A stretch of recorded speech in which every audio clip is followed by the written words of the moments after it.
సంతపేట అనే గ్రామంలో ఒక వింతైన రహస్యం చుట్టుముట్టింది. గ్రామంలోని పెద్ద చెరువు ప్రతిరోజూ రాత్రికి కొంత నీరు తగ్గిపోతోంది. ఇది దెయ్యాల పనా? లేక నీటిని ఎవరైనా దొంగతనం చేస్తున్నారా అని గ్రామస్తులు గుసగుసలాడుకున్నారు. చెరువు నీరు లేకపోతే పంటలు ఎండిపోతాయని అందరూ ఆందోళన చెందారు. అర్జున్ అనే యువకుడు తన చిన్ననాటి స్నేహితురాలు లీలతో కలిసి ఈ రహస్యాన్ని ఛేదించాలని నిర్ణయించాడు. అర్జున్ చెప్పాడు, లీలా, రాత్రిపూట చెరువు దగ్గర కాపు కాస్తే ఏదో తేలుస్తుంది. లీలా కూడా సరే అంది.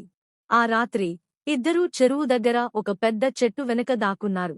చందమామ కాంతిలో చెరువు మెరుస్తోంది, కాని నీరు నెమ్మదిగా తగ్గుతున్నట్లు కనిపించింది.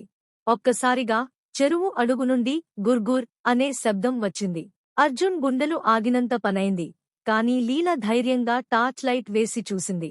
అక్కడ ఏ దెయ్యం లేదు. కాని చెరువు ఒడ్డున ఒక చిన్న రంధ్రం కనిపించింది. దానిగుండా నీరు లీక్ అవుతోంది. మరుసటి రోజు ఉదయం అర్జున్, లీల గ్రామస్తులతో కలిసి ఆ రంధ్రాన్ని పరిశీలించారు. రంధ్రం ఒక పాత గొట్టానికి అనుసంధానమై ఉంది. అది చెరువు నీటిని సమీపంలోని ఖాళీ భూమిలోకి పంపుతోంది. ఆ భూమి గ్రామానికి సమీపంలోని ఒక వ్యాపారి కొనుగోలు చేసినట్లు తెలిసింది. అతను రహస్యంగా చెరువు నీటిని తన భూమిలోకి తిప్పాలని ప్లాన్ చేశాడు. తద్వారా అతని భూమి సారవంతం అవుతుందని ఆలోచించాడు.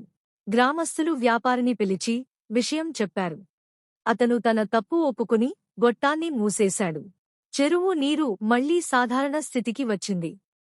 గ్రామస్తులు అర్జున్, లీలను మెచ్చుకుంటూ, మీరిద్దరూ మా చెరువు రక్షకులు అన్నారు.